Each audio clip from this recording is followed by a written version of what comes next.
সুপ্রিয় দর্শক, এই মুহূর্তের সবথেকে বড় খবর। দর্শক, এবার সুপ্রিম কোর্টের প্রধান বিচারপতি DY চন্দ্রচূড়কে ডাইরেক্ট চ্যালেঞ্জ ছুড়ে দিলেন জুনিয়র চিকিৎসকেরা। এবার কঠোর পদক্ষেপ নিতে চলেছে জুনিয়র চিকিৎসকেরা, জানিয়ে ইতিমধ্যেই রাজ্য রাজনীতিতে নতুন করে শোরগোল পড়ে গিয়েছে।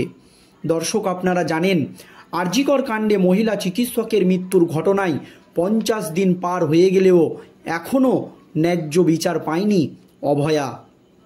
এই আবহে সুপ্রিম কোর্টের নির্দেশে তদন্ত চালিয়ে যাচ্ছে কেন্দ্রীয় তদন্তকারী সংস্থার CBI আধিকারিকরা।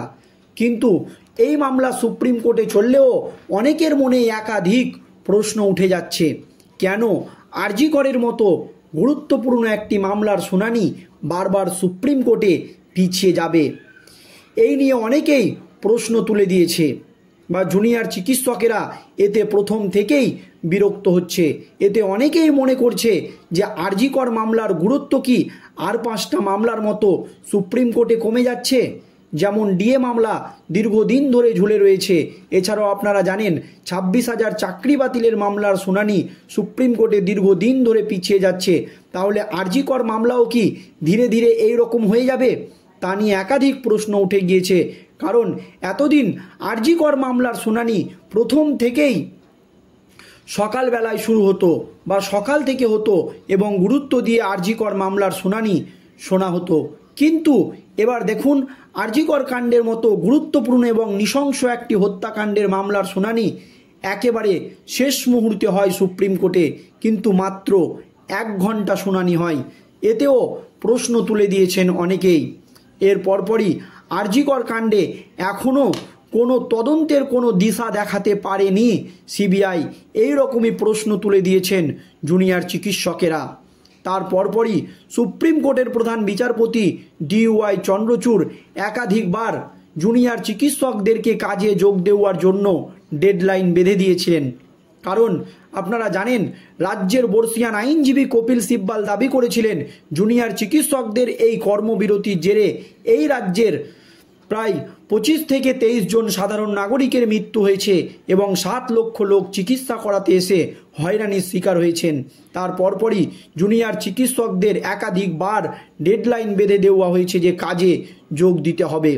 কিন্তু জুনিয়র চিকিৎসকদের দাবি ছিল একটাই, তাদের নিরাপত্তা সুনিশ্চিত করা না হলে, অভয়ার ন্যায্য বিচার না হলে তারা কাজে যোগ দেবে না। এরপরেও তৃতীয় শুনানিতে জুনিয়র চিকিৎসকদের আইনজীবীকে তুমুল ভৎসনা করেন সুপ্রিম কোর্টের প্রধান বিচারপতি DY চন্দ্রচূড় এই জুনিয়র চিকিৎসকদের কাজে যোগ না দেওয়া নিয়ে। আর এর পরপরই সুপ্রিম কোর্টের প্রধান বিচারপতি DY চন্দ্রচূড়কে একেবারে চ্যালেঞ্জ ছুড়ে দিলেন এক কথায় জুনিয়র চিকিৎসকেরা। আর জানিয়ে ইতিমধ্যেই রাজ্য রাজনীতিতে নতুন করে শোরগোল পড়ে গিয়েছে। কি জানিয়েছেন জুনিয়র চিকিৎসকেরা? দর্শক দেখুন, আর.জি. কর কাণ্ডে এবার সুপ্রিম কোর্টকেও চ্যালেঞ্জ বা সুপ্রিম কোর্টের প্রধান বিচারপতিকেও চ্যালেঞ্জ ছুড়ে দিলেন জুনিয়র চিকিৎসকেরা। তিনারা পরিষ্কার বলে দিলেন সুপ্রিম কোর্ট যেন মনে রাখে আমাদের দমিয়ে রাখা যাবে না। হুঁশিয়ারি জুনিয়র ডাক্তারদের, এখনই কর্মবিরতি তুলতে তারা নারাজ। কর্মবিরতি তাদের চলছে, তেমনই চলবে। ঘটনা ঠিক কী হয়েছে? জুনিয়র চিকিৎসকদের দাবি সামনে উৎসব, মানুষ এবার সেই উৎসবে মাতবেন। কিন্তু সবাই কি ভুলে যাবেন অভয়াকে, আর.জি. করের নির্যাতিতাকে, তার আত্মত্যাগকে, লড়াইয়ের যন্ত্রণাকে? কলকাতায় ফের আন্দোলনে জুনিয়র ডাক্তারেরা। আজ মহালয়ার দিনে কলেজ স্কোয়ার থেকে ধর্মতলা পর্যন্ত মহা মিছিল করলেন তারা। তারপর ধর্মতলায় মহা সমাবেশ। এইদিকে Sagar Dutta medical college doctor ও নার্সদের ওপর হামলায় ফের কর্মবিরতি শুরু করেন জুনিয়র ডাক্তারেরা। ধর্মতলার সমাবেশে আন্দোলনকারীরা বলেন রুগী ডাক্তার এক পক্ষ, উল্টো পাশে সরকার পক্ষ। CBI দায়িত্ব নেওয়ার পর কত কেস অমীমাংসিত রয়ে গিয়েছে, আন্দোলন না চালালে সেটিং হয়ে যাবে। দেখুন দর্শক, জুনিয়র চিকিৎসকরা পরিষ্কার জানিয়ে দিচ্ছেন যে আন্দোলন যদি না চলে তাহলে কিন্তু ভিতর সেটিং হয়ে যাবে। সঙ্গে হুঁশিয়ারি দিয়েছেন প্রয়োজনে তারা দিল্লি চলো বা দিল্লি চলো অভিযানের ডাক দিয়েছে। সুপ্রিম কোর্ট যেন মনে রাখে আমাদের দমিয়ে রাখা যাবে না, প্রয়োজনে তারা দিল্লি যাবে। কেন এই হুঁশিয়ারি জুনিয়র ডাক্তারদের? দেখুন তারা কি জানিয়েছে। এর আগে সুপ্রিম কোর্টে যেদিন আরজি কর মামলার শুনানি হয় সেই দিন কার্যত ভৎসনার মুখে পড়েন জুনিয়র ডাক্তারেরা। কেন? সুপ্রিম কোর্টে জুনিয়র ডাক্তারদের হয়ে মামলা লড়ছেন ইন্দ্রা জয় সিংহ। শুনানিতে তার কাছে প্রধান বিচারপতি DY চন্দ্রচূড় জানতে চান ডাক্তাররা কি কাজে যোগ দিয়েছেন। জবাবে ইন্দ্রা বলেন, হ্যাঁ, জুনিয়র ডাক্তারেরা সবাই এমার্জেন্সি সার্ভিসে যোগ দিয়েছেন।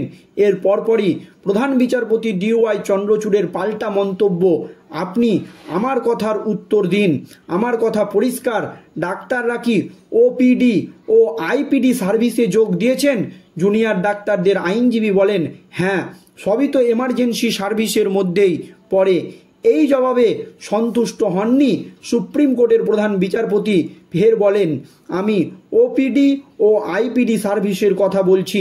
এরপরই সাফ জানিয়ে দেন ডাক্তারদের OPD ও IPD সার্ভিসে যোগ দিতে হবে। এ কথা পরিষ্কার জানিয়ে দেন সুপ্রিম কোর্টের প্রধান বিচারপতি DY চন্দ্রচূড়। আর এবার সুপ্রিম কোর্টের নির্দেশকে উড়িয়ে দিয়ে আরও ভয়ঙ্কর জুনিয়র চিকিৎসকেরা। তারা পরিষ্কার বলে দিলেন তাদের নিরাপত্তা সুনিশ্চিত না হওয়া পর্যন্ত, এমনকি নির্যাতিতার ন্যায্য বিচার না হওয়া পর্যন্ত তারা কাজে যোগ দেবে না। কারণ দেবীপক্ষের প্রতিবাদে মহালয়া দেখল বাংলা। সকালে ভোর দখল এবং রাতে জুনিয়র ডাক্তারদের বিশাল সমাবেশ দেখল মহানগর।